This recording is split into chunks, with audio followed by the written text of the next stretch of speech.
Woodford Reserve Double Oaked. That's my man's favorite Woodford Reserve product. Well, it used to be. We'll see how that goes. Once upon a time, maybe. Yeah, once upon a time, if there was a birthday party or a Christmas gift in mind, it would be the Double Oaked. But we'll see how this goes because we've got a store pick coming up, and we want you to be a part of it one way or another on this episode of Savor the Burn.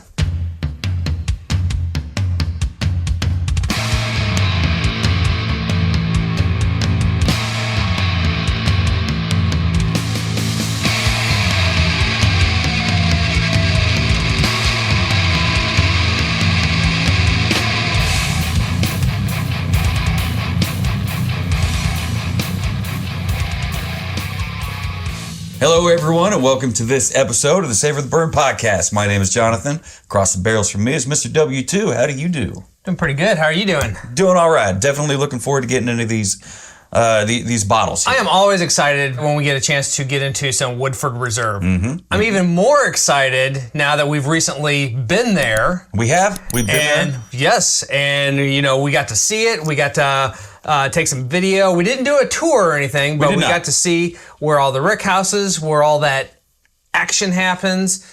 Got some, you can't see them on here, but I'm wearing my Woodford Reserve socks. But yeah, just being and visiting the distillery. And that was actually my first trip to the distillery as well. So okay. my previous trips to Kentucky, I had not made it to Woodford Reserve. That was my first time being there. So it was super cool.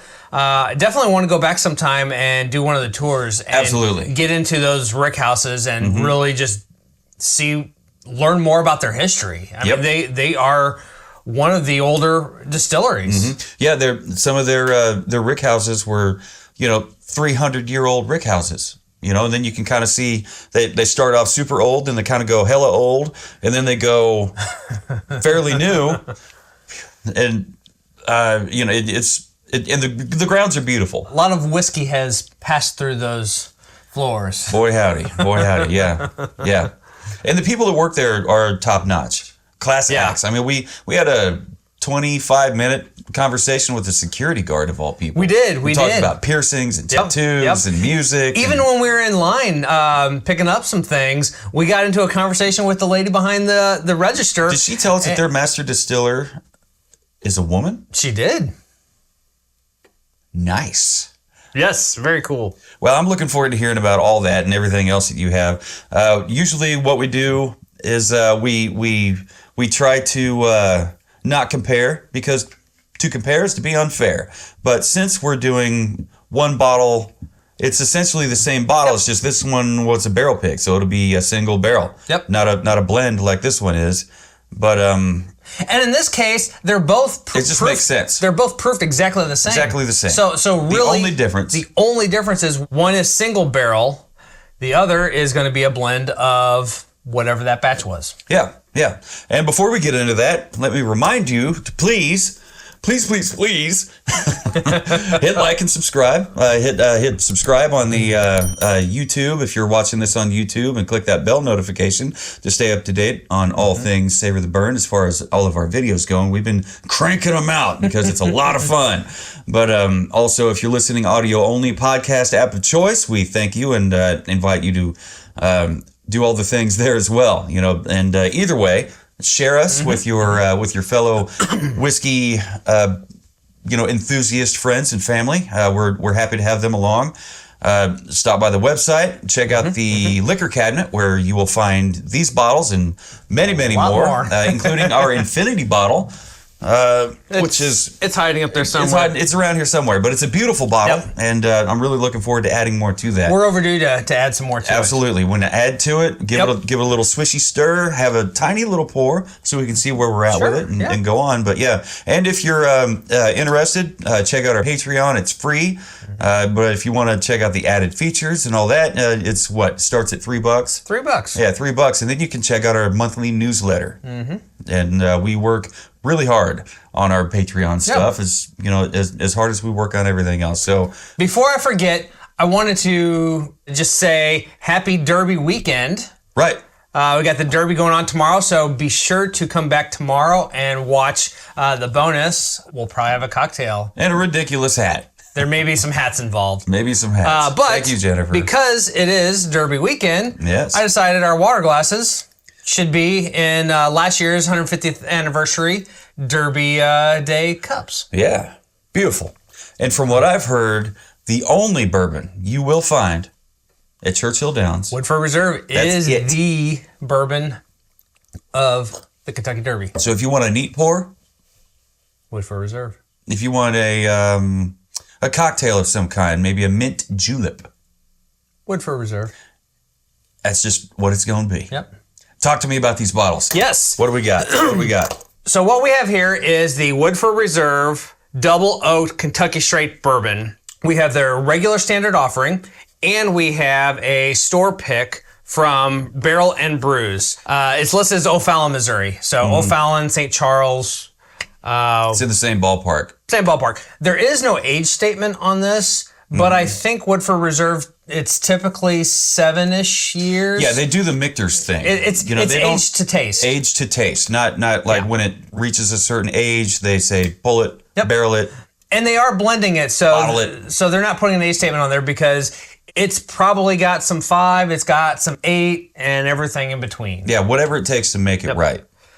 But I've got pulled here, an innovative approach to twice-barreled bourbon creates the rich and colorful flavor of Woodford Reserve's Double Oaked, uniquely matured in separate charred oak barrels, the second barrel deeply toasted before a light charring, extracts additional soft, sweet oak character. Mm-hmm. So what does a light charring mean?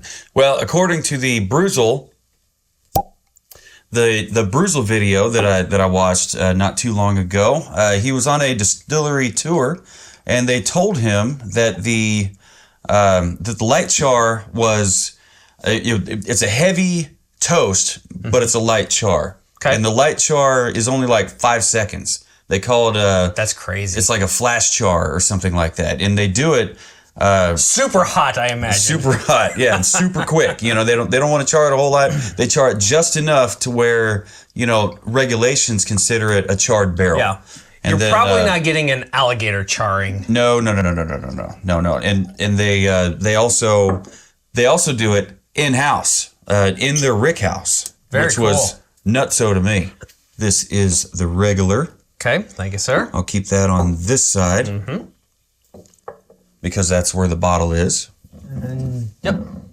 Mm-hmm. And this is going to be... I didn't doubt you. I was just double checking you. Hey, double check away. It is double oaked, so why not double check? One of the things I love about the double oaked is that beautiful color. I mean... It is a beautiful color. It's a very unique bottle. It's kind of their standard bottle, just squashed down a little bit. Mm-hmm. So it is... Yeah, where's that old bottle? So just for comparison's sake, you can see the difference in the barrel shape. This one's a little taller. Yeah. This one here's a little wider once you turn it on its side. It's the same volume. They're both 750s. Yeah. So they have literally just squashed it down. So as a result of that, it's gotten a little bit thicker. Yeah. Thick. And it's not as tall. Yeah, this one's probably like Jinko jeans pocket size. And this one's more like Wrangler. Put this back. But the color of double oaked is just absolutely incredible. It is a dark, rich. Pause for bottle pop. Nice. Oh yeah. I was surprised. For some reason, I thought this was already in our liquor cabinet, the original, but it's not. We haven't opened it. So we've shared pours of it, but we haven't put it in the liquor cabinet. That's wild. We've shared a lot of pours of it, but not for you all. So apparently, we're gonna end up doing 2 reviews in 1 episode. Yes. You know what? It's not the first time. It won't be the last time. Definitely not the last time. And that's quite all right with me. Make sure that's lined up. I think our friend Phil was very particular about making sure that the neckband was lined up. All right, so on our left, on your right, would be... I'm just going to set that one over here.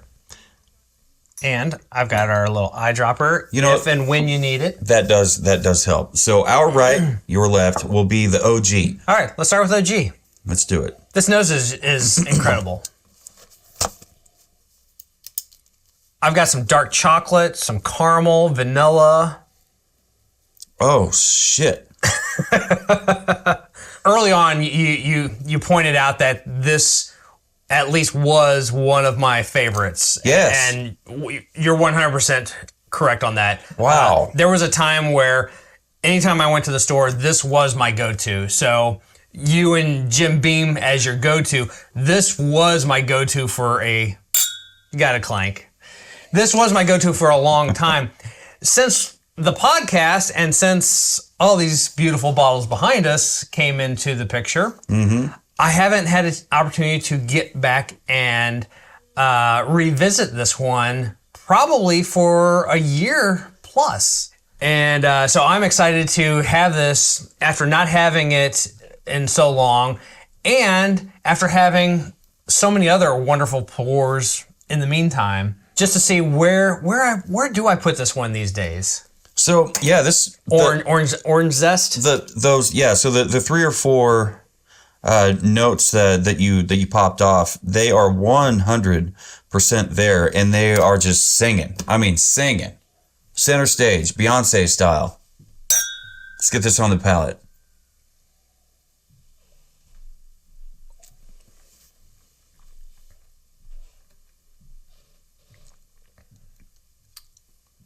I mean, come on.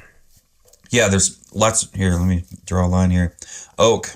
Of course, there's oak. There's a lot of oak. There's a lot of oak. Kind of hits you on the side of the tongue there. Yep. I mean, they're not fooling around when they call this double oaked. Right. Yeah. Yeah. And do you find cherry on the nose? I do. I was thinking cherry. Yep. Just a little bit of cherry. Like maybe cherry Coke? I may even say just a hint of maybe some apricot. On the nose or palate? Palate. And I'm going to say pecan. Toasted pecans. If you want to be more specific. Yeah. Yeah. Be more specific. The notes I have here is, say the color is a deep amber. 100%. Okay. Beautiful color. On the nose, rich notes of dark fruit, caramel, sharp honey, chocolate, marzipan, and toasted oak. You know what? I didn't pick up on the honey. I don't know if I did either. I'm not sure. I don't yet.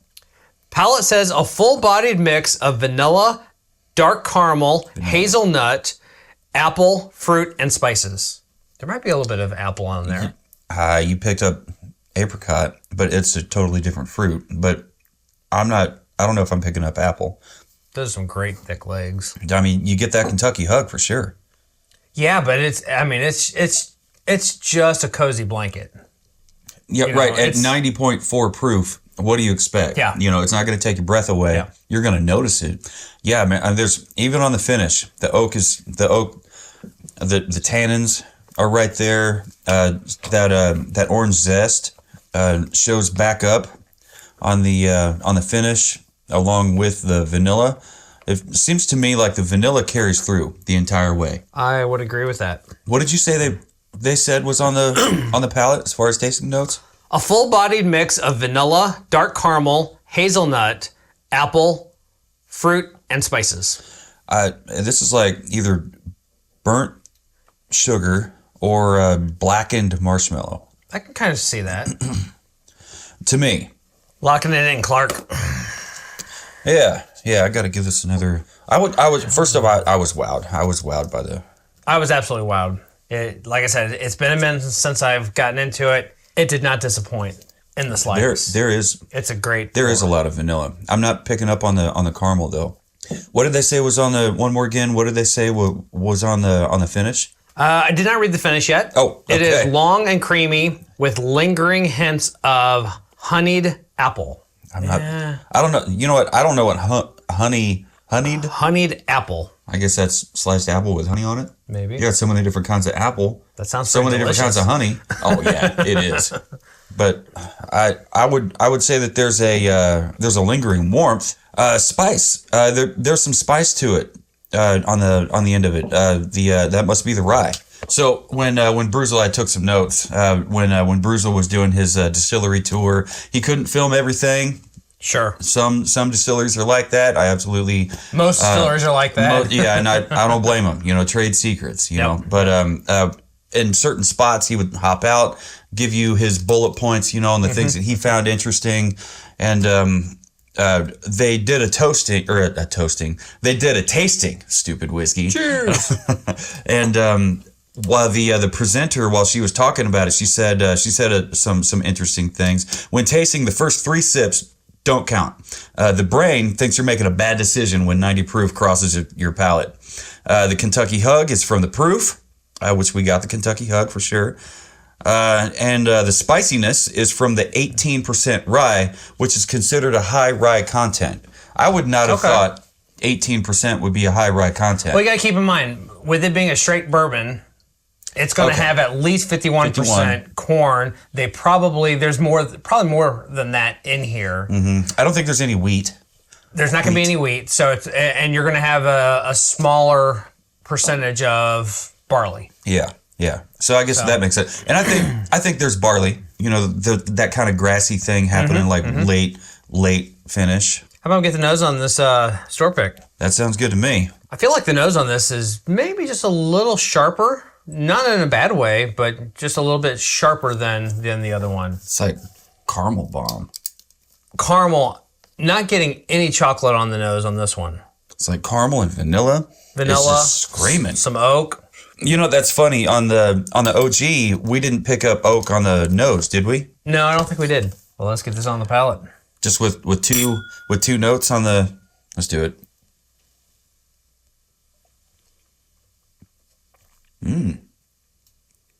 That's creamier. Yeah. I was totally gonna say that. It's creamier. Like totally creamier. It's like creme brulee. So there's lots of vanilla custard. I think the proof comes forward a little bit more in the single barrel offering. Not a lot, but I think it just presents itself a little bit more forward instead of being a kind of a slow, steady taper warming. Mm-hmm. It's just woo. It tastes like vanilla custard, soft caramels. Mm-hmm. When you do the creme brulee, look at those legs, dude, with the torch, nice. When you do the creme brulee with the torch, do we call that toasted? No, or we call that burnt sugar. What do we call that? Caramelized. Caramelized. Okay.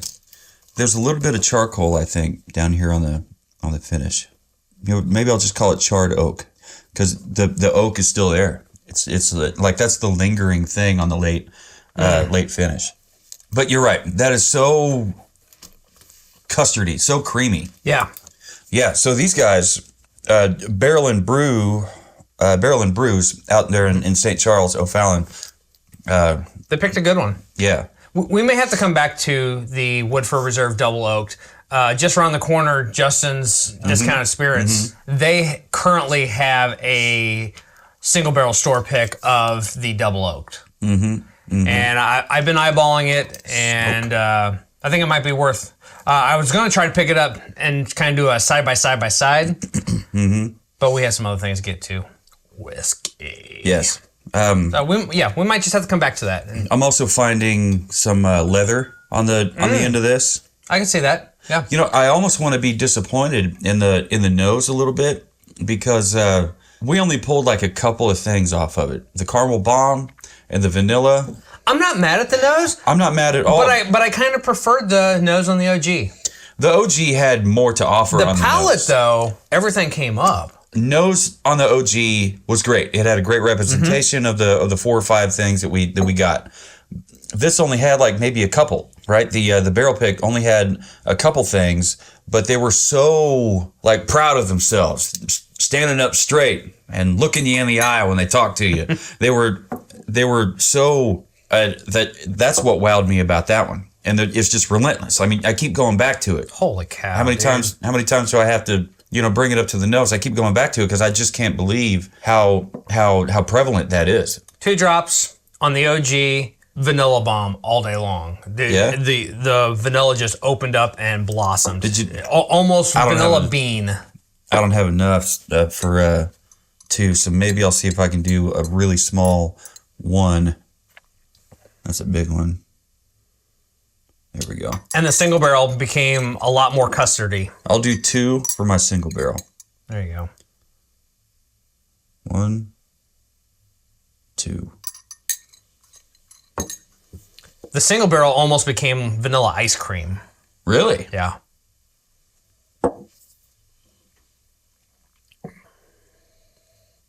Wow. With that graham cracker. What am I doing here, guys? The cone. Oh, yep. Like the waffle cone. Yeah. Mm-hmm. That's fucking nuts. A friend of mine at work, Bug, Solomon, for all you ladies, he stopped me one day and he's like, "Do you guys really smell all that stuff? You guys really taste all that stuff in those whiskeys? Are you for real?" I said, "Absolutely, dude. Like, you know what I mean? The more time that you spend actually paying attention, the more you will discover that you are discovering. I mean, the more that you are learning, and that's all part of our whiskey journey." Dude, you're not lying. That is a waffle cone with vanilla bean ice cream. And that palate. That's really good. The oak, the charred oak that I found on the finish moved into the palate, but still everything is so soft on there.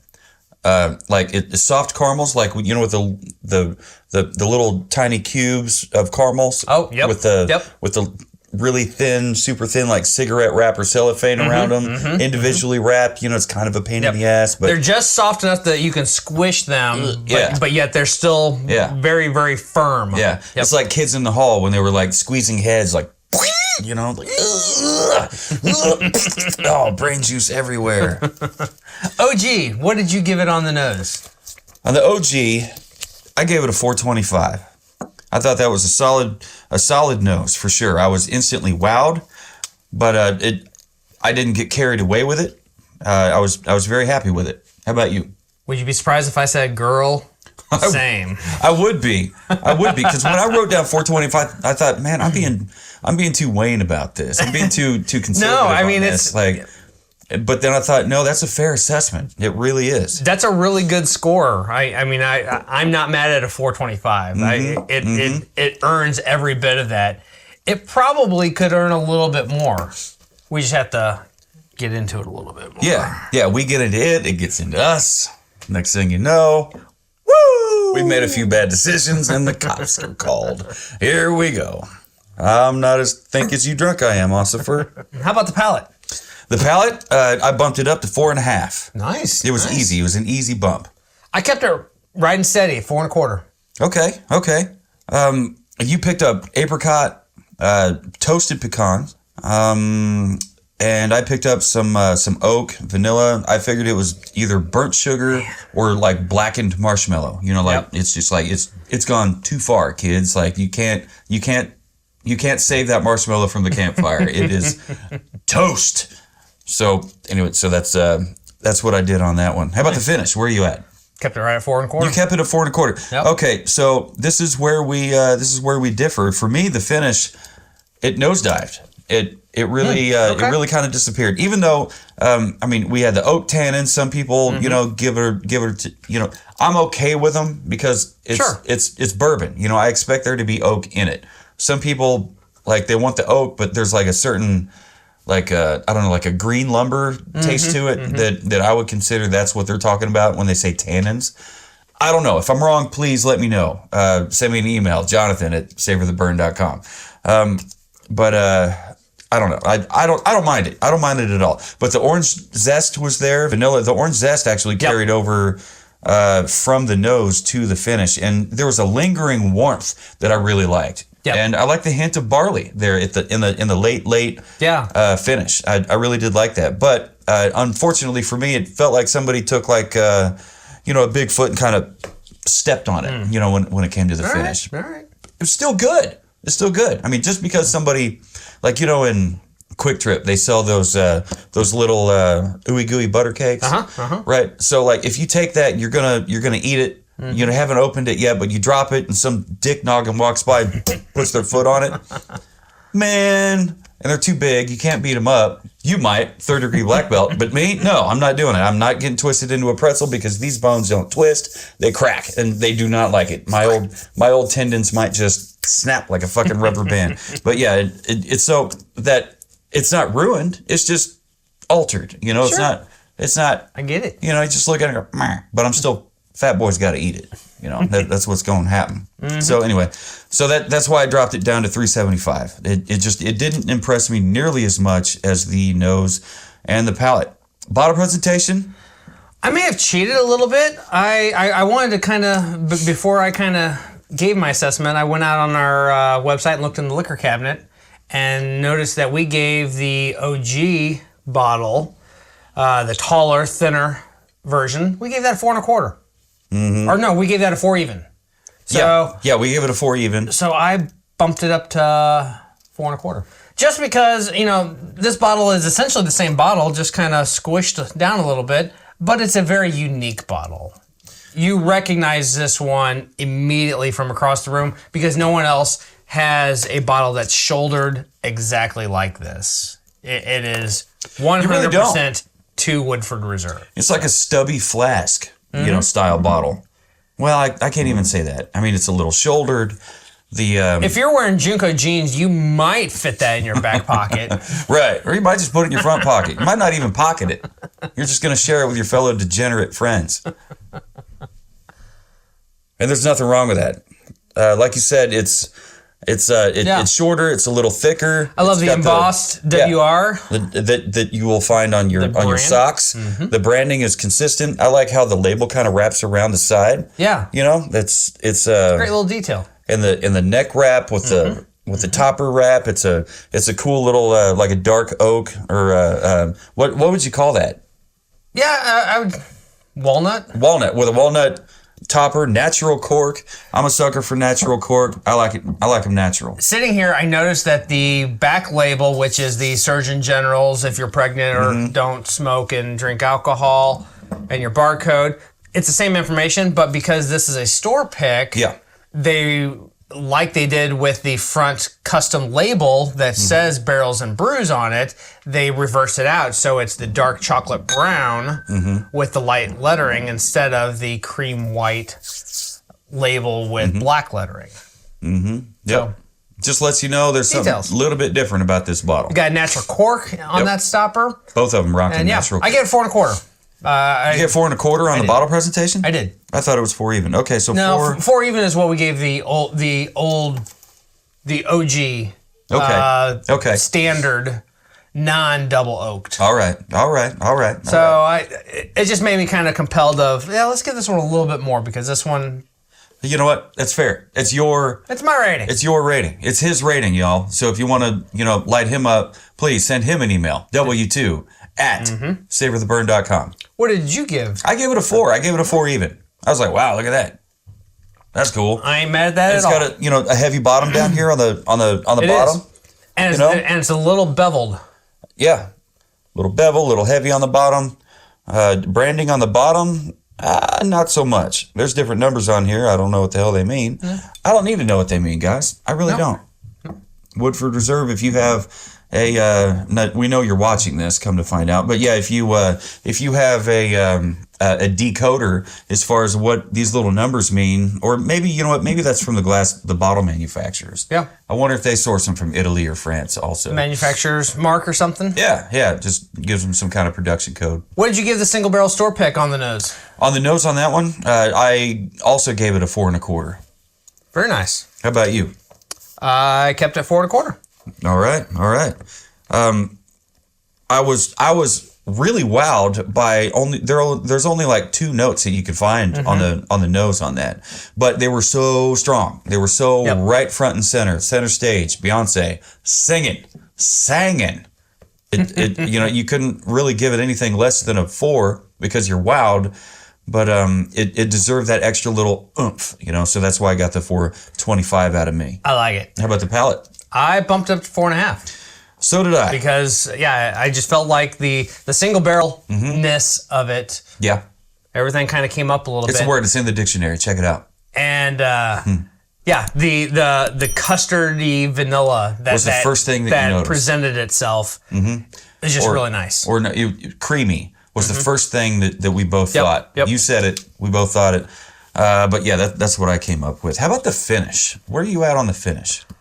I kept it the same as the OG. I left it at 4 1/4. 4 1/4? Yep. For me, I dropped it down to a 4 even, which is more than I gave it for the original. But it's unfair to compare, right? I mean, this is totally different. It's the same thing, but it's totally different. I don't know what this is. Like, I'm just like, I don't know what to say about it other than everything that we've already said and what we are going to continue to say. And bottle presentation. Bottle presentation. I kept that locked in at a 4 for me. All right. Kept mine locked in at 4 1/4. 4 1/4? All right. So now, these scores that we're giving them are on a 0 to 5 scale. Not 1 to 5, but 0 to 5 scale. So if you are just really bad at bottling your product, if you get it to us in a plastic grocery sack, we're going to dock you some points on that. I mean, I might applaud you for your gusto, but guys, what are we going to do with it? We're going to just dip our glasses in there? Where's the cork? But, there's no cork. We just, in hand. It's like Metallica back in the very early days. Like, all they could afford was bologna on hand. That was it. And then they're like, you know what? We got to get rid of Dave Mustaine. But, True story. Yeah, true story. Yeah, look it up. Anyway, so it's a 0 to 5 rating on all 4 of those categories: the nose, palate, finish, and bottle presentation. And what we do with those scores is we add them all up to a possible 20, divide that by 2, whatever that number is, divide that by 2, and that's how we get our 0 to 10 rating. Yep. On our final score. So final score on the OG, on the original double oaked, what was it for you? It was 8.5. 8.5. Okay, mine was a 1/4 point below. Nice. Mine for me it was 8 1/4. That's still a great score. Great score for a great bottle. Yeah, guys, it's a great bottle, and they're not that hard to find nowadays. No, a few years ago they were kind of hard to get. Double oaked is everywhere. You had to hunt, you had to search. Yep. But now it's just everywhere because I think they're pushing harder. And I have seen a handful of places. The other ones, like the double or the Madeira cask, and I have seen the store picks of the double oaked in a few places lately, and just happens to be one around the corner at Justin's. Is another level to your hunt. Yep, it'll be almost like what Blanton's does, or what fans of Blanton's do. It takes it from they look for certain barrels. It takes it from about a $48 bottle up to about a $65, $70 bottle. All right, so you're not going to run out and buy one every week. Well. Unless you're in a podcast, but whatever. So let's add up those numbers over here. Yeah, the single barrel. On the. Mine was just came in just a hair above at I almost said 4 1/4, but yeah, at 8 5/8, 8.625. Okay. I'm a little bit below you, but not by much. I'm at 8 3/75, 8 3/8. Nice. So I mean, we're even we're an eighth of a way. Yep. So a 1/4 point. No, 1/4 point away, but just kind of different levels here. So that's cool. So we both liked the store pick better. So now the $100 question for you. Yeah. Tomorrow being Derby Day. Yeah. Which one of these gets used in our mint julep? Oh, mint julep. So we've got a simple syrup, mint. And that's it, and spirit. That's it? That's it. Crushed ice. Crushed ice, of course. Copper cup. Mm-hmm. Oh, shit. We can think about that. We'll surprise you all tomorrow. Stay tuned. Yeah, stay tuned. You might be surprised what I pick. Those of you that know me know that I have one hell of a sweet tooth. So that'll be your only hint. So I would think that both of these bottles are very good. Very good. I mean, we both gave them 8+ ratings on the Richter scale of Savor the Burn, but for different reasons. Absolutely different reasons. And it's the same juice, the same proof. Yep. One bottle is representative of several barrels from that smaller batch. And the other one is just a single barrel. Proof down to 90.4 and bottled up and sold in barrel and brews out there in St. Charles. You know, back to the color on this one. Yeah. The color's so dark and rich. It really makes me believe wholeheartedly that second toasting, the double and double oaked, Right. where they're putting it in a lightly toasted, charred, heavily toasted, lightly charred second barrel. Yeah. That's where a lot of that extra color has to be coming from. And it's in there no more than 12 months. Yeah. Like, just no more than 12 months. Like, none of them make it past 12 before they're ready to pull it. And like we said earlier, they do the Michter's thing. They age to taste, not to, a day on the calendar, which is the way to do it. Yep. And which I think, with as much attention as we have paid to Woodford Reserve over the past couple of years, mostly, maybe not so much on camera, but, off screen, we have both been paying a lot of attention to Woodford Reserve, and I think it's for good reason. Yep. They've got a lot of history. They were the first American malt after the first to release an American malt whiskey after Prohibition. That's pretty cool. And what was that, 1920? So, it was right out there on the market, ready to go. People were happy. And so they've just been around. Like I said earlier, some of the rick houses are like 300 years old. Goodness. And they still have their original pots. I think maybe the American malt whiskey is run through a column still first and then run through their pots, but they're all triple pot distilled. That's pretty cool stuff. Yeah. Good for them, good for us, because these guys are readily available nowadays. And these, while they are or potentially could be super rare, you can find them. We know where to find this one, and we know where to find more on the shelf, and so do you now. Yep. Thanks to this episode of Savor the Burn. So, do you have any final thoughts? I like it. I like it too. And we think you will like it. And if you like this episode, once again, thank you for hanging out to the end of it. And be sure to hit like and subscribe, share with all your fellow whiskey enthusiast friends. And, no matter who you are and where you are and what you're drinking and who you're drinking it with, never forget, keep on burning.